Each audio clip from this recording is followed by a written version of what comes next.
Assalamualaikum warahmatullahi wabarakatuh. Perkenalkan, nama saya Ajhadi Kevin dari Akademi Pariwisata Perhotelan dari Angkatan 1. Saya akan memberikan materi dulu. Yang pertama untuk mengenal 7 unsur kebudayaan menurut Konjaraningrat.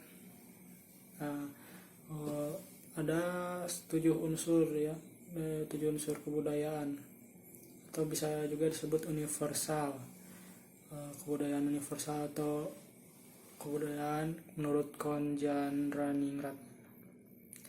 1 yaitu bahasa, suatu pengucapan yang indah dalam elemen kebudayaan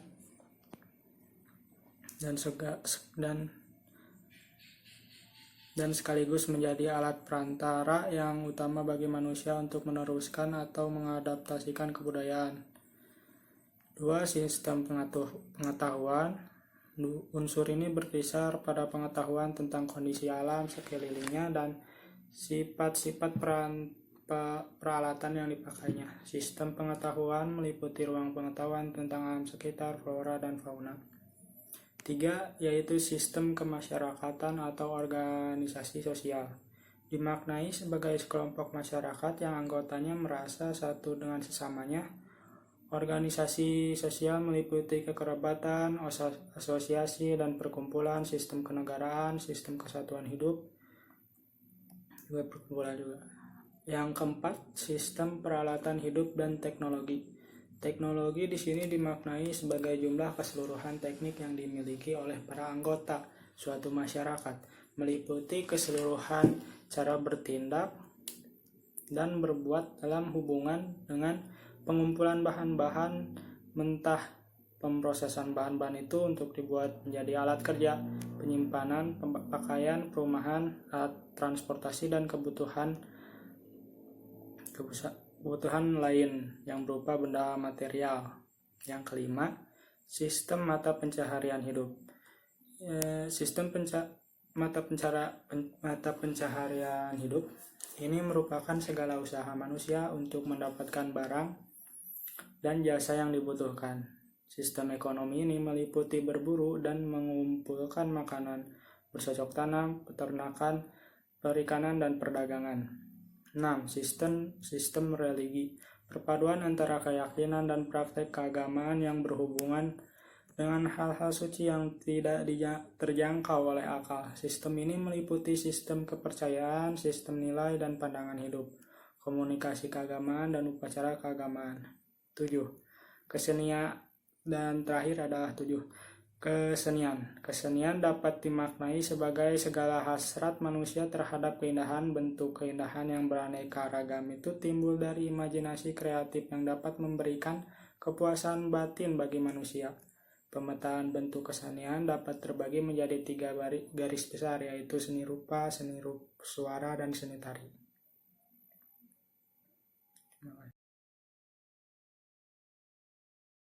Nah, teman-teman, untuk wisata dan budaya, saya akan terlebih dahulu menjelaskan wisata, atau saya akan merekomendasikan bagi teman-teman kalian yang ingin berlibur, wisata yang mana sih yang bagus.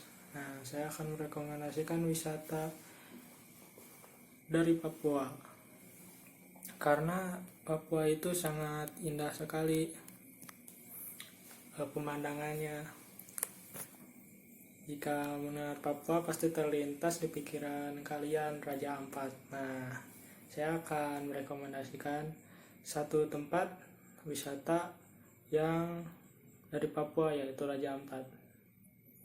Raja Ampat ini, terlebih dahulu saya akan memperlihatkan gambarnya. Ini dia, ini Raja Ampatnya. Nah, untuk Raja Ampat, jika kalian ke tempat Pulau Raja Ampat, di sana kalian bisa melihat 80% spesies laut di dunia hanya di satu tempat, yaitu Raja Ampat. Di sini kalian bisa melihat beraneka ragam ikan yang cantik. Bahkan saat menyelam, di sini Anda bisa melihat gerombolan penyu. Untuk menyelam, sebaiknya pada bulan Oktober dan November karena cuaca cerah dan airnya lebih jernih.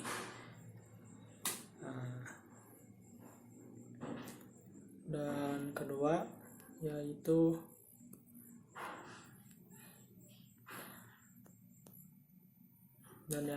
yang kedua saya merekomendasikan juga wisata di Papua, yaitu Pantai Bosnik.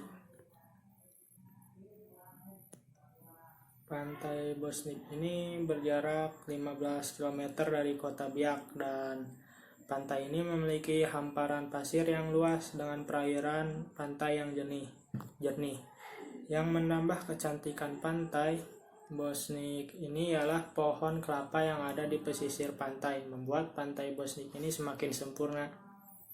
Pantai Bosnik sangat cocok sekali untuk Anda kunjungi bersama orang yang kalian sayangi. Nuansa romantis yang melekat pada pantai ini membuat kencan Anda terasa istimewa. Untuk masuk ke Pantai Bosnik, Anda diharuskan membayar tiket masuk 10.000, dan dengan ini Anda bisa menjelajahi indahnya Pantai Bosnik.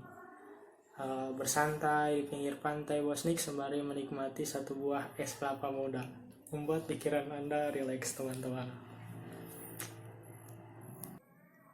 Nah, sekarang saya akan menjelaskan budaya-budaya di Papua. Sebelumnya kan saya sudah menjelaskan wisata-wisata di Papua yang direkomendasikan. Nah, untuk budaya-budaya Papua itu satu, terdapat tari Musyoh. Tari Musyoh adalah tari tradisional Papua yang merupakan tarian sakral suku adat yang ada di Papua, yang bertujuan untuk menenangkan arwah suku adat Papua yang meninggal karena kecelakaan. Suku adat Papua tersebut mempercayai bahwa apabila ada yang meninggal karena kecelakaan, maka arwahnya tidak tenang, sehingga dilakukanlah tarian sakral ini, tari Musyoh, untuk menenangkan arwah orang yang kecelakaan tersebut. Tari tradisional Musyoh ini diiringi oleh alat musik tradisional Papua, yaitu tifa. Alat musik tifa ini juga digunakan pada beberapa tarian dari suku adat Papua lainnya. Yang kedua, tari Sajojo. Tari Sajojo di Papua merupakan tarian pergaulan berbagai suku adat di Papua. Tarian ini sudah cukup terkenal sebagai tarian penyambut tamu yang sering dipertunjukkan dalam acara penyambutan tamu maupun acara lainnya. Para penari Sajojo menari dengan cara melompat dan menghentak-hentakkan kakinya. Berbagai alat musik tradisional Papua seperti tifa juga dipergunakan untuk mengiringi tari Sajojo. Bahkan sejak saat itu, tarian ini banyak dilakukan oleh masyarakat Indonesia. Tarian yang dinamis ini memang bisa dilakukan oleh semua orang. Dalam perkembangannya, musik pengiring tari Sajojo ini semakin berkembang. Bahkan diantaranya sudah menggunakan musik modern yang banyak dikenal masyarakat. Nah, sekian dari saya untuk tugas UTS ini. Semoga video ini dapat diterima oleh Bapak dosen dan semoga hasilnya dapat memuaskan bagi para penonton sekalian. Wassalamualaikum warahmatullahi wabarakatuh. Sekian dari saya, Ajadi Kevin.